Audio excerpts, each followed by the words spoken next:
Siapapun yang mengkhutbahkan perang suci melawan pemerintah atau orang Eropa di Hindia akan berhadapan dengan Said Utsman. Berarti gerakan kemerdekaan ada fatwa dilarang. Dilarang oleh Habib Habib Utsman bin itu. Yahya ini. Jadi Belanda itu tidak secara terus terang melawan para ulama di ya. Nusantara, tapi dia menggunakan orang lain untuk memberikan fatwa supaya ada yang menjadi pelindung bagi Belanda ketika melakukan kebijakan tertentu. Itu berarti untuk masalah adu domba sesama ulama itu Ya, mulai zaman Belanda kan dikenal dengan Divide et Impera, bahasa Melayu. Bahasa Melayu. Ini kitab bernama Manhajul Istiqomah Fiddin Bisalamah. Judulnya ya. Penulisnya siapa? Yaitu tadi Syekh atau Habib Utsman bin Yahya. Dan di dalam karya ini memang disebutkan ada fatwa dilarang memberontak kepada pemerintah Belanda dan menyebutkan bahwa para pemberontak dari Cilegon, Banten itu sebetulnya melawan syariah. Menurut fatwa dari Habib ini. Habib Utsman bin Yahya. Berarti larangan untuk memberontak itu ditulis di buku ini. Termasuk pelarangan untuk membaca tafsir berbahasa Belanda yang diterjemahkan oleh Sudewo ini juga dari Habib Utsman bin Yahya. Di bukunya ditulis seperti itu. Ditulis mengenai persoalan pelarangan itu. Jadi pelarangan mengenai pemberontakan itu di kitab ini, dan sekaligus bagaimana orang-orang Indonesia itu tidak boleh membaca tulisan dari Sudewo yang berkaitan dengan Quran dalam terjemahan bahasa Belanda. Tapi Belanda itu begitu ketakutan ketika ada Quran terjemahan bahasa Belanda, itu bahasa kaum elit pergerakan, ternyata di situ bicara mengenai Alkitab atau Bible yang dikutip, dan itu membuat kekisruhan bagi Belanda. Itulah sebabnya Belanda menggunakan tangan dari seorang ulama yang ada di Batavia, seorang mufti Batavia yang namanya Habib Utsman bin Yahya.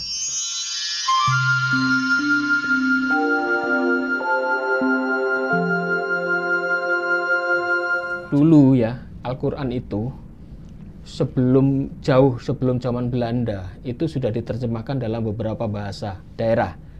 Ada yang diterjemahkan ke bahasa Sunda ya, mungkin di daerah di luar ya, di Aceh mungkin sudah ada. Kemudian di Jawa. Terlebih ternyata di zaman Belanda sendiri itu ditemukan terjemahan Al-Quran, yaitu karya dari Sudewo. Dan itu waktu itu ternyata terjemahan ini bermasalah, tanda kutip ya, bermasalah karena yang mempermasalahkan ini malah dari orang-orang Belanda. Nah, ini kita atau saya belum paham ini kenapa terjemahan Al-Quran di zaman itu padahal memakai bahasa Belanda. Tetapi malah orang Belanda yang nggak suka. Ada apa ini terjemahan Al-Quran tetapi malah dilarang oleh kaum Belanda waktu itu? Pada masa awal ketika Islam datang ke Indonesia, penerjemahan kitab-kitab Islam itu memang sudah diterjemahkan secara masif dalam bahasa-bahasa lokal, bahasa daerah. Jadi semua literatur Islam, apakah itu tasawuf, apakah itu hadis, apakah itu Quran dan lain sebagainya, semua itu diterjemahkan dalam bahasa-bahasa lokal. Bahkan menggunakan huruf Arab, tapi bahasanya bahasa daerah. Makanya kita mengenal aksara Jawi, bahasa Melayu klasik menggunakan huruf Arab. Makanya disebut pegon itu aksara Arab Melayu. Melayu. Ya, yang disebut aksara Jawi. Di kalangan saudara kita Malaysia, Brunei, Singapura menyebutnya bahasa Jawi. Nah, kemudian di kalangan masyarakat Sunda dan masyarakat Jawa menggunakan bahasa lokal Jawa dan Sunda, huruf Arabnya disebut huruf pegon. Kemudian di Sulawesi Tenggara itu ada yang disebut aksara Waliu. Aksaranya Arab tapi bahasanya bahasa Waliu. Intinya semua dokumen-dokumen Islam yang aslinya itu dalam bahasa Arab diterjemahkan ke dalam bahasa lokal, bahasa daerah dengan huruf khas Arab, tapi ada juga yang menggunakan huruf khas Nusantara. Termasuk aksara lontara di Bugis Makassar. Nah, kemudian yang lebih penting untuk kita cermati, Quran itu juga diterjemahkan ke dalam bahasa-bahasa daerah. Maksudnya, tafsir Quran dalam bahasa Arab, misalnya tafsir Jalalain, itu diterjemahkan dalam bahasa Jawa, dalam bahasa Melayu, dan itu menggunakan aksara Arab.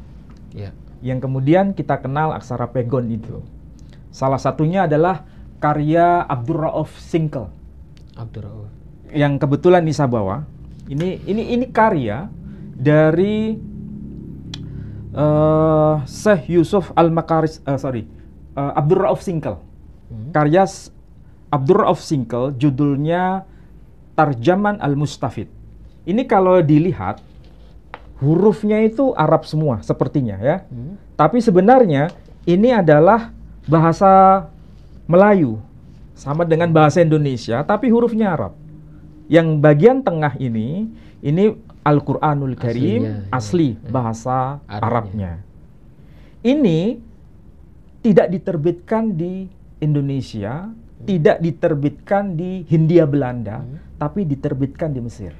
Oh, di Mesir. Jadi ketika Belanda sudah masuk ke kawasan Asia Tenggara, khususnya di kawasan Indonesia ini, semua yang berkaitan dengan tradisi keislaman, dengan menggunakan aksara Arab, baik itu bahasa Arab maupun bahasa daerah, tetapi aksaranya tetap aksara Arab, itu kebanyakan atau mayoritas diterbitkan di Mesir. Kalau ini dikaji, menarik. Kenapa diterbitkan di Mesir? Tidak diterbitkan di Indonesia. Apakah ini ada persoalan dengan kolonialisasi Belanda yang menghegemoni kawasan pesantren waktu itu? Atau bagaimana? Ini kan perlu pengkajian. Karena kita tahu, Abdur Rauf Singkel itu lahir tahun 1615, meninggal tahun 1693. Beliau itu hidup sezaman dengan Mufti Banten yang bernama Syekh Yusuf Al-Makassari. Dan beliau itu lahir tahun 1626, meninggal tahun 1699 Masehi. Berarti antara Abdur Rauf Singkel dengan Syekh Yusuf Al-Makassari itu hidup satu masa, satu zaman, dan bahkan hidup satu guru. Oh, dia berguru. Iya, satu guru, Syekh Ahmad Dahlan kalau tidak salah, yang beliau itu bermukim di Mekah. Itulah sebabnya saya punya prediksi begini, kenapa karya Syekh Abdur Rauf Singkel itu diterbitkan di Mesir? Karena antara Mesir dengan Saudi itu kan jaraknya tidak terlalu jauh, sehingga di situ ada koneksitas antara para ulama dari Mesir yang kemudian mereka itu belajar juga di kawasan Hijaz, kemudian terjadi kontak akademik bersama Abdur Rauf Singkel dan Syekh Yusuf Al-Makassari itu. Makanya diterbitkan di sana. Tetapi sekaligus mereka ini hidup pada masa kolonialisasi Belanda. Sehingga sepertinya mereka ini mengasingkan diri dan termasuk karya-karyanya jangan sampai disentuh oleh Belanda. Mengasingkan atau diasingkan? Kalau saya sebut Syekh Yusuf Al-Makassari itu memang diasingkan. Diasingkan oleh Belanda. Dan pengasingan beliau itu pertama di Ceylon, di Sri Lanka, baru kemudian dibuang ke Afrika Selatan. Dan sebentar, ketika itu diasingkan, berarti ulama rujukan yang ada di kawasan Hindia Belanda otomatis hilang. Yang menjadi pertanyaan, pelarangan Belanda itu baru muncul terhadap Quran terjemahan dalam versi bahasa Belanda itu pertama kali yang diterjemahkan oleh Sudewo. Nah ini tebel ya punya. Tebel sekali. Dan ini adalah Quran berbahasa Belanda yang pertama yang diakses oleh para para penggerak kemerdekaan di masa-masa awal. Kita tahu Bung Karno itu sangat fasih bahasa Belanda, fasih juga bahasa Inggris. Bung Hatta juga begitu, sangat mahir bahasa Belanda, sangat mahir juga bahasa Inggris. Kiai Haji Agus Salim, kalau tidak keliru beliau orang dari Minangkabau, dari Padang kalau tidak keliru ya. Beliau juga sangat mahir dan sangat fasih bahasa Belanda dan sangat fasih bahasa Inggris. Dan mereka-mereka ini adalah salah satu di antara para sarjana dari kawasan Indonesia yang menekuni bukan hanya persoalan kebangsaan tapi juga bidang keagamaan mereka baca. Tentu saja yang dapat mereka akses itu bahasa Belanda dan bahasa Inggris. Nah, salah satu hal yang membuat Belanda itu keberatan dengan munculnya terjemahan Quran berbahasa Belanda yang dipelopori oleh Sudewo ini, itu karena di dalamnya karya Sudewo ini memberikan catatan-catatan terkait mengenai Alkitab. Yang sebelumnya kitab-kitab tafsir dalam bahasa-bahasa lokal itu tidak ada kutipan-kutipan selain Quran dan hadis. Tidak menyentuh ke sana. Tidak menyentuh mengenai ayat-ayat Alkitab, tidak pernah menyentuh mengenai ayat-ayat Bible, tidak menyentuh referensi agama selain Islam. Satu-satunya karya berbahasa Belanda, Quran terjemahan bahasa Belanda, itu adalah karya Sudewo ini. Dan memang ini judulnya kita baca De Heilige Quran. Jadi ini Quran dalam bahasa Belanda yang ditulis oleh Maulvi Muhammad Ali, dan ini in het Nederlands vertaald door Sudewo, yang kemudian dialih bahasakan oleh Sudewo. Jadi ini adalah karya yang membuat Belanda itu harus waspada dengan karya ini. Jangan sampai itu bisa mempengaruhi pergerakan orang-orang pergerakan Indonesia waktu itu. Dan memang betul kalau kita cek di sini karyanya ya, karya yang berkaitan dengan kutipan-kutipan ayat-ayat Alkitab itu memang ada di sini. Saya ambil contoh di sini ya. Sebentar Pak Ali. Ini berarti Sudewo ini bikin terjemahan Al-Qur'an tetapi dengan catatan-catatan diambil dari Alkitab gitu maksudnya ya. Kemudian ini kitab ini dilarang sama orang Belanda. Dilarang oleh Belanda untuk beredar dan diedarkan. Karena apa? Dikhawatirkan mempengaruhi teologi keagamaan, penyebaran Kristen itu ya. Tentu saja ini menarik untuk dibicarakan. Kenapa itu menjadi sebab pelarangan atau pemberedelan mengenai terjemahan Quran bahasa Belanda ini. Dan memang betul di pembahasan ayat 102 misalnya, falamma balagha ma'hu sa'ya, maka tatkala anak itu usia dewasa, di sini disebutkan itu dalam catatan kaki, the droom beduit var schriftlich dat Ismail. Mimpi yang berkaitan dengan mimpi Ibrahim ini itu merujuk pada anak yang namanya Ismail. Jadi memang secara tegas di sini itu kalau kita lihat ini adalah penegasan yang disembelih itu bukan Ishak tapi Ismail. Dan kenapa bisa begitu? Karena dalam tradisi Belanda yang tentu saja agama Kristiani yang menyebutkan secara tegas siapa yang disembelih? Ishak. Dan kita bisa baca dalam Alkitab bahasa Belanda kan? Pak Edi bisa bahasa Belanda? Nggak bisa. Dulu bahasa Belanda itu ya lumayan ya. Sebentar, saya bacakan di sini. Pasal 22, mungkin Pak Edi bisa cek ya. Kejadian pasal 22, ayat kedua. Firman-Nya, ambillah anakmu yang tunggal itu yang engkau kasihi, yakni Ishak. Pergilah ke tanah Moria dan persembahkanlah dia di sana sebagai korban bakaran pada salah satu gunung yang akan kukatakan kepadamu. Nah, di sini kan disebutkan di bahasa Belanda. Versi bahasa Belanda, Abraham over. Jadi ini kurban Abraham. Kurban yang dilaksanakan oleh Abraham. Ayat yang kedua disebutkan begini. And he said, dan dia berfirman, Neem nu ozon, ambillah anakmu. Zoon itu anakmu. Ui ene den hi lifhat Isaac. Ui ene yang satu-satunya. Den hi lifhat Isaac yang namanya Ishak. Jadi secara tegas di situ namanya memang disebut Ishak. Sementara kalau Quran ini bahasa Belanda menyebutkan Ismail, ini kan dianggap membahayakan ini. Itulah sebabnya pelarangan itu terjadi. Dan yang melarang memang Belanda.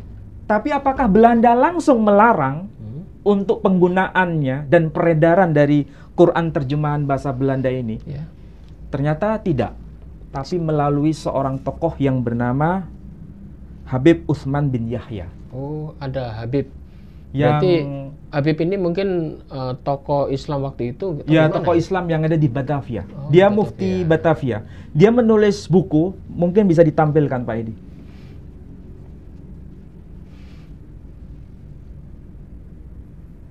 Buku ini kah? Nah, beliau itu menulis buku, ini kitab bernama. Jadi kalau di situ dilihat judul teksnya, ini kitab bernama. Ini bahasa apa? Ini kitab bernama? Ini bahasa apa? Bukan bahasa Arab, ini bahasa Melayu. Bahasa Melayu. Ini kitab bernama Manhajul Istiqomah Fiddin Bisalama. Judulnya ya. Penulisnya siapa? Yaitu tadi Syekh atau Habib Utsman bin Yahya.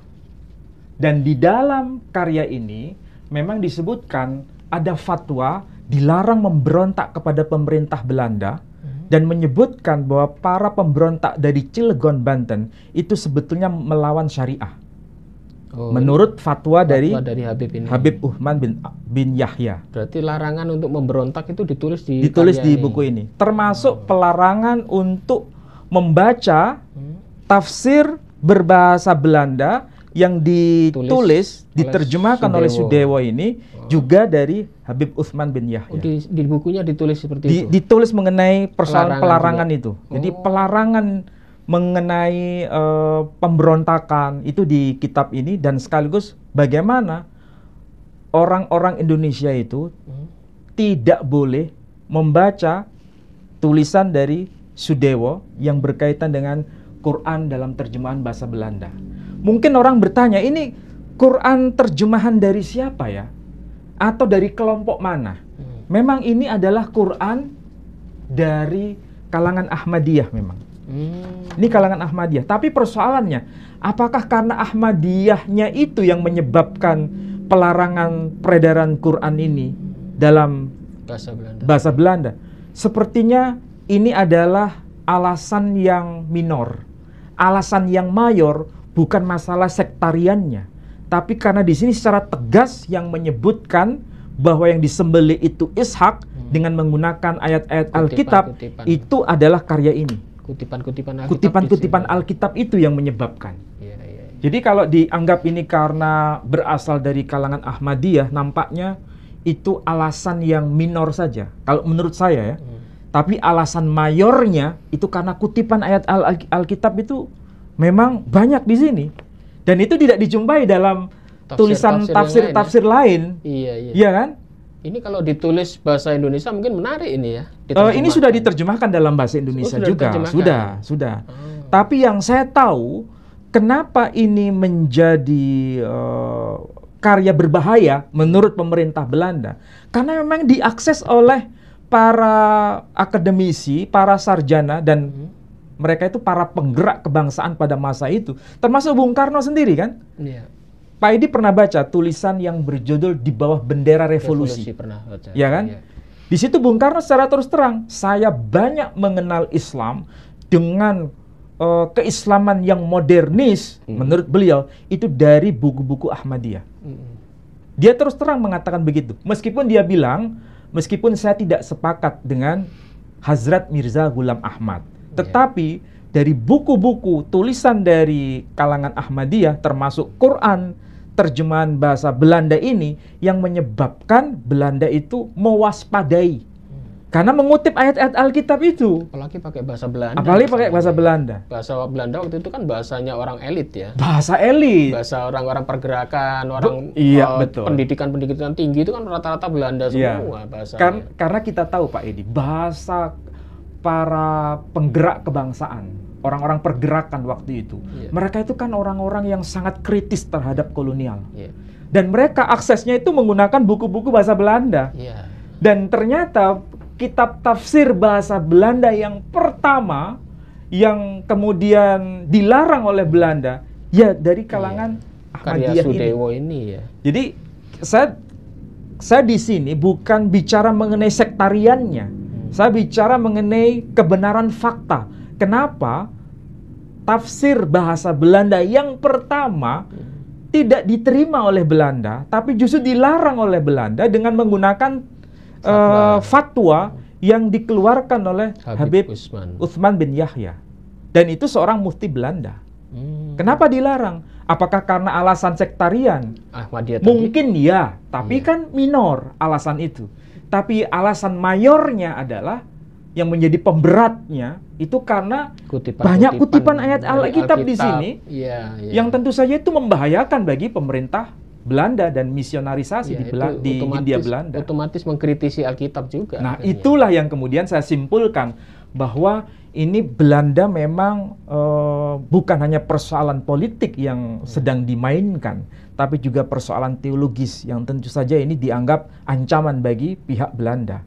Itulah sebabnya Snoek Hurgronje kan sahabat dekat dengan Habib Utsman bin Yahya, dan yang memerintahkan untuk menjadikan Habib Utsman bin Yahya sebagai mufti Batavia adalah Snoek Hurgronje sendiri.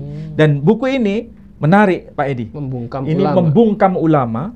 Ya, ini bicara mengenai Snoek Hurgronje. Saya bacakan aja ini ya, supaya nanti gampang bisa siapa itu, ditelusuri. Tulisannya B.G. Rizkiansyah. Ya. Dan kita coba mencermati di sini ya. Saya ingin bacakan teks yang penting saja di sini. Said Utsman sudah mendapatkan kedudukan mapan sebagai guru agama. Dia dikenal sebagai ulama yang berilmu, produktif, dan tak kenal kompromi dalam soal agama. Ia dikenal pernah berpolemik dengan ulama lain dari Kepulauan Melayu Indonesia, seperti Syekh Ahmad Khatib Al-Minangkabawi. Padahal ini tokoh Syekh Ahmad Khatib Al-Minangkabawi. Minangkabawi itu adalah guru dari para ulama dari Asia Tenggara yang bermukim di Mekah. Tapi dia kontras. Dimusuhi. Bukan dimusuhi, dia kontras dengan Habib Utsman bin Yahya ini. Ia amat berupaya untuk menjaga pandangannya mengenai Islam yang murni. Untuk itulah ia menganggap penting untuk melibatkan otoritas negara atau penguasa dalam mengatur dan mengelola agama di Hindia Belanda. Pandangannya inilah yang membuatnya menjadi relasi mesra dengan pemerintah kolonial Belanda di Batavia. Dan ini bisa dirujuk dalam buku tulisan dari Snoek Hurgronje sendiri. Snoek Hurgronje mengatakan, Snoek Hurgronje amat memuji karya Manhaj al-Istiqomah yang tadi saya tunjukkan bukunya itu. Jadi Snoek Hurgronje itu mengutip karya dari Habib Utsman bin Yahya yang berjudul Manhaj al-Istiqamah, hingga ia menulis sebuah ulasan mengenainya dalam surat kabar Lokomotief dalam bahasa Belanda. Dalam artikel tersebut, Snoek menulis judul Seorang Guru yang Bermanfaat. Ini kalau diterjemahkan dalam bahasa Indonesia. Ia menilai positif karya Sayyid Utsman atau Habib Utsman itu dan menyebutkan bahwa siapapun yang mengkhutbahkan perang suci melawan pemerintah atau orang Eropa di Hindia akan berhadapan dengan Sayyid Utsman.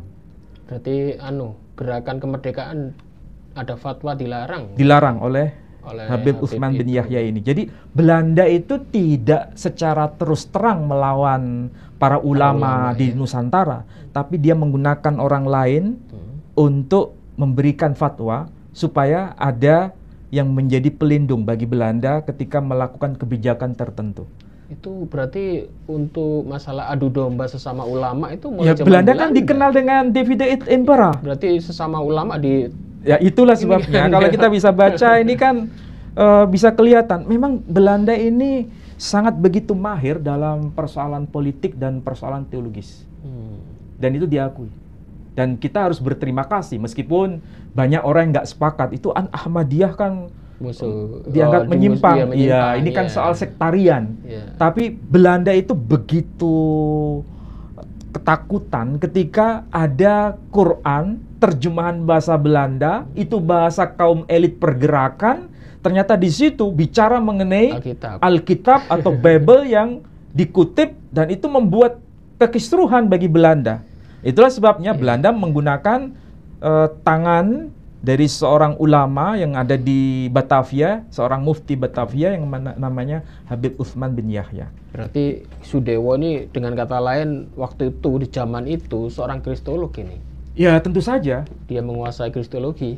Dan itu memang sudah diakui oleh siapapun. Ini kalau kita lihat terjemahan Al-Quran karya Sudewo ini nanti mirip dengan karya Ustadz Ali besok itu ya.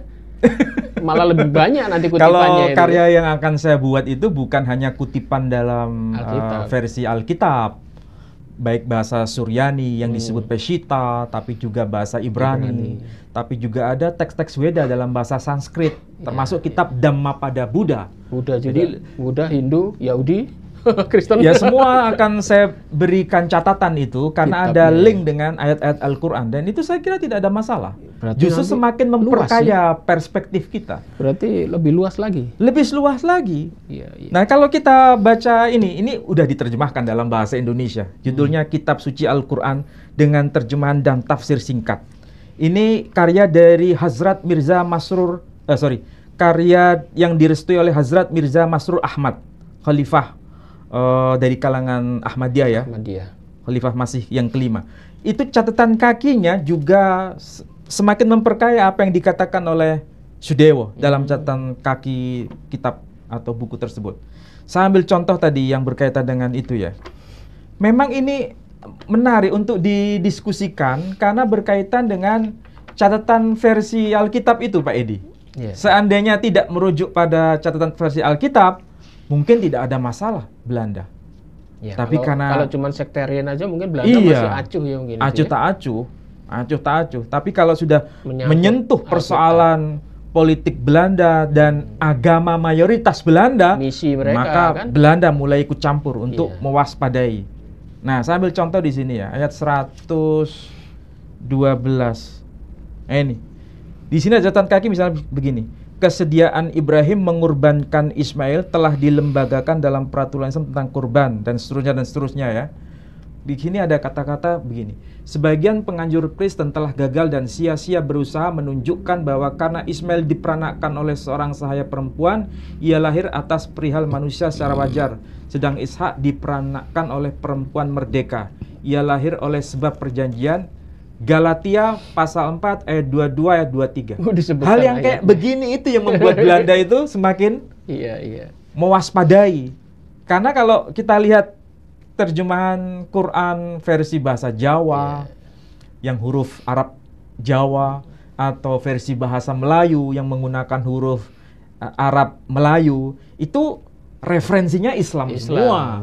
Tapi kalau sudah berkaitan dengan versi Ahmadiyah ini, maka Belanda sudah mulai mewaspadai. Ya, kita punya hutang budi ya dengan karya ini. Sebetulnya sampai hari ini, Ustaz Ali ya, itu kita lihat karya-karya orang-orang Ahmadiyah yang menyangkut masalah membahas kristologi itu banyak sekali sebetulnya. Dan tulisan mereka itu sangat detail.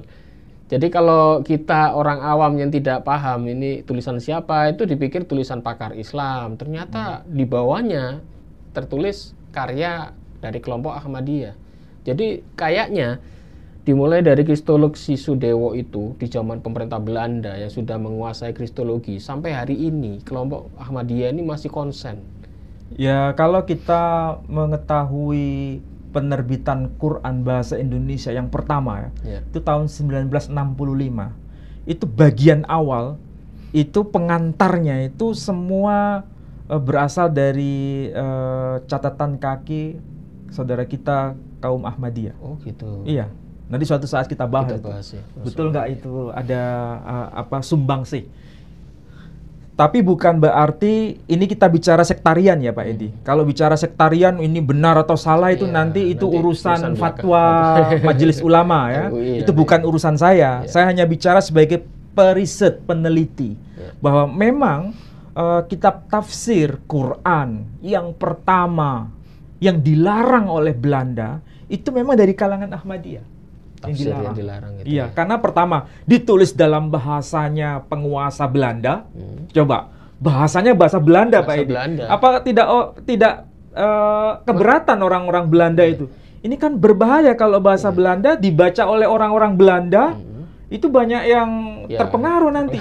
Apalagi dibaca oleh para pergerakan orang-orang Indonesia yang melawan Belanda, kolonialisasi. Itu semakin berbahaya. Makanya Belanda meletakkan seorang mufti Batavia yang bernama Habib Utsman bin Yahya untuk segera mengeluarkan fatwa pelarangan peredaran buku ini, kitab tafsir dalam bahasa Belanda yang tadi saya sebutkan. Termasuk melarang pergerakan melawan pemerintah Belanda. Iya, termasuk itu. Jadi memang Belanda ini taktiknya mulai zaman dulu sampai sekarang, sampai akhir Belanda itu memang adu domba ya.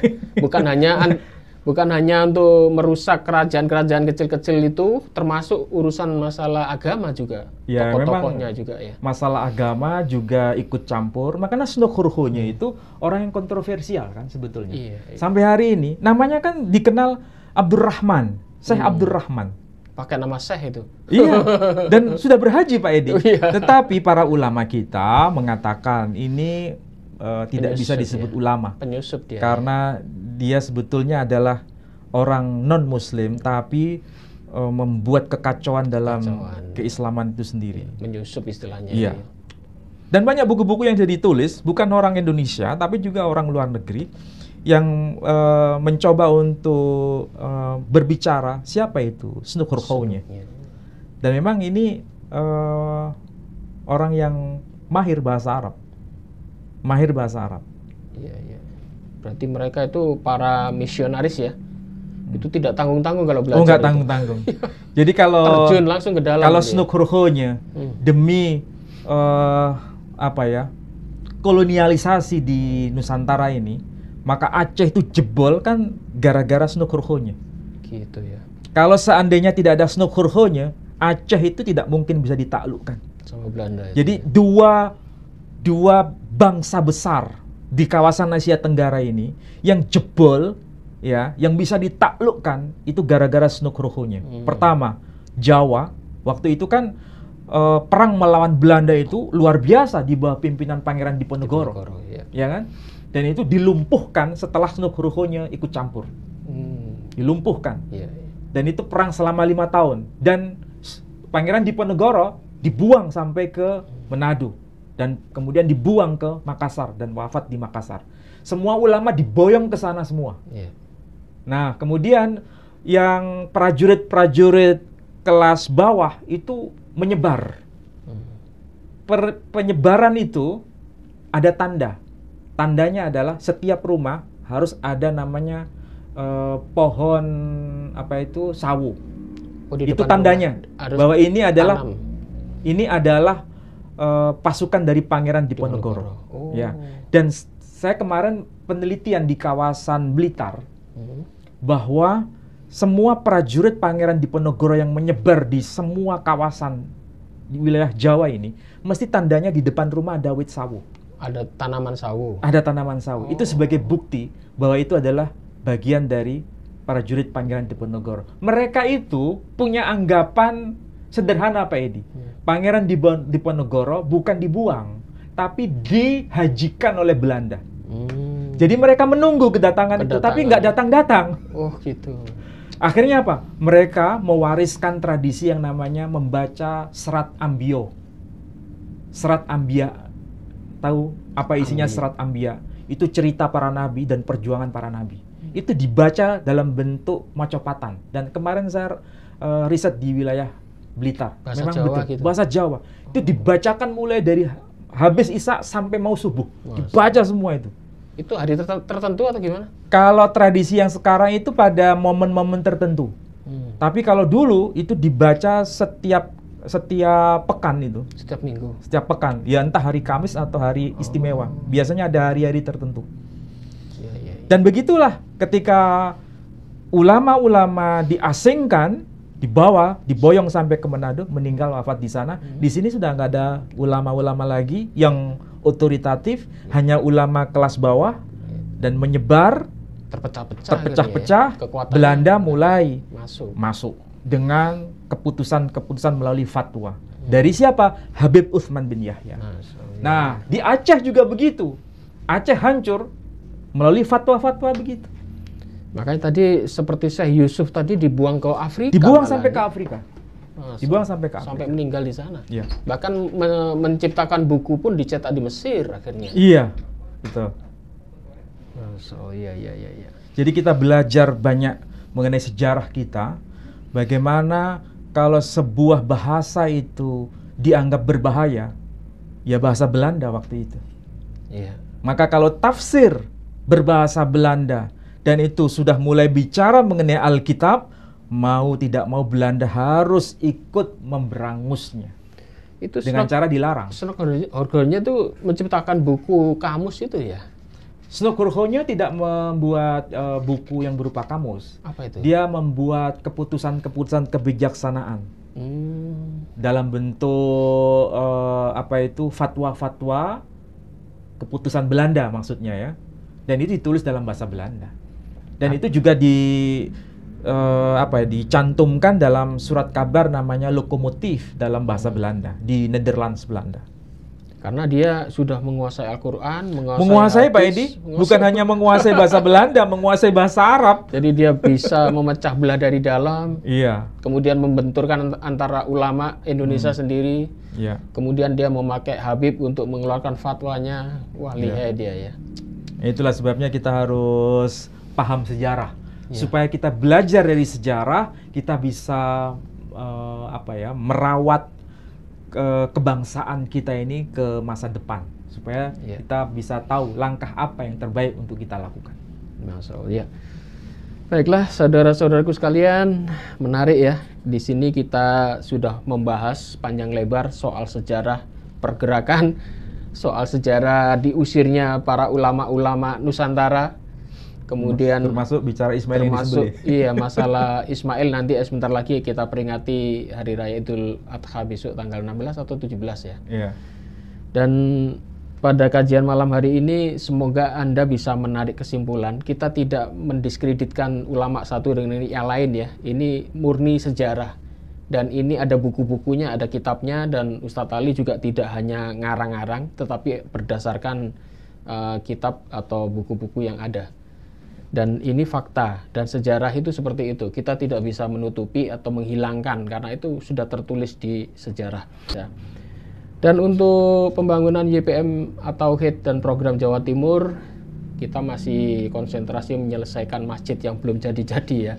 Jadi tinggal pintu, jendela, dan kanopi yang atas itu. Karena kekurangan dana, jadi tolong Anda yang tergerak hatinya untuk bersedekah, kemudian menyumbangkan harta Anda untuk pembangunan masjid ini, Anda bisa kirim ke rekening yang tertulis di bawah ini. Teks lainnya jalan terus ya, di Bank Syariah Indonesia di nomor rekening 111888991 atas nama YPM atau HIT Jawa Timur. Mungkin Ustadz Ali ada closing, silakan Ustadz. Ya, ada dua hal yang perlu kita cermati, bahwa pemerintah Hindia Belanda ketika berkuasa di Asia Tenggara ini memang tujuannya bukan sekedar demi kekuasaan politik, tapi juga persoalan teologis, menyebarkan agama, misionarisasi. Dan itu harus dipahami, karena kita tahu sebelum pemerintah Hindia Belanda masuk ke kawasan Asia Tenggara, umat Islam di kawasan Asia Tenggara ini sangat besar, dan ini menjadi modal sosial bagi pemerintah Hindia Belanda untuk bisa menyampaikan Injil kepada mereka. Dan tentu saja pada masa itu pemerintah Hindia Belanda tidak bisa berkiprah sendiri, harus melibatkan orang dalam. Dan salah satunya adalah berkaitan dengan tokoh yang kontroversial yang bernama Habib Utsman bin Yahya, yang direkomendasi oleh Snuk Ruhonya menjadi seorang mufti Batavia, yang sebelumnya mufti Banten telah diasingkan oleh Belanda ke Afrika Selatan. Itu yang pertama. Yang kedua, penerjemahan Quran dalam bahasa Belanda yang pertama kali itu digarap oleh seorang pribumi yang bernama Sudewo, dan itu dianggap ancaman oleh Belanda karena dikhawatirkan kalau ini menyebar secara masif kepada para intelektual pergerakan Indonesia, ini akan semakin membahayakan posisi Belanda, termasuk misionarisasi itu. Dan yang paling penting di sini, satu-satunya tafsir yang secara tegas menyebutkan yang disembelih itu Ismail, itu adalah karya dari Sudewo, dengan menggunakan kutipan ayat-ayat dari Alkitab. Yang tafsir-tafsir sebelumnya tidak secara tegas menyebutkan Ismail. Itulah sebabnya, karena ini melawan atau kontra dengan Alkitab bahasa Belanda yang menyebutkan Ishak sebagai anak yang disembelih, maka Belanda melakukan pelarangan peredaran de Heilige Quran yang ditulis oleh Sudewo. Dan yang terakhir, Belanda punya lembaga khusus yang namanya, lembaga itu disebut Batavia Genootschap van Kunsten en Wetenschappen. Apa itu? Itu lembaga penelitian yang dipelopori oleh orang-orang intelektual Belanda yang ada di Batavia untuk menerbitkan Bible dalam bahasa lokal, termasuk juga karya Klinkert, dan juga karya-karya bahasa Belanda diterjemahkan dalam huruf lokal Jawa dan sebagainya. Bahasa Jawa, bahasa Sunda, bahasa Melayu.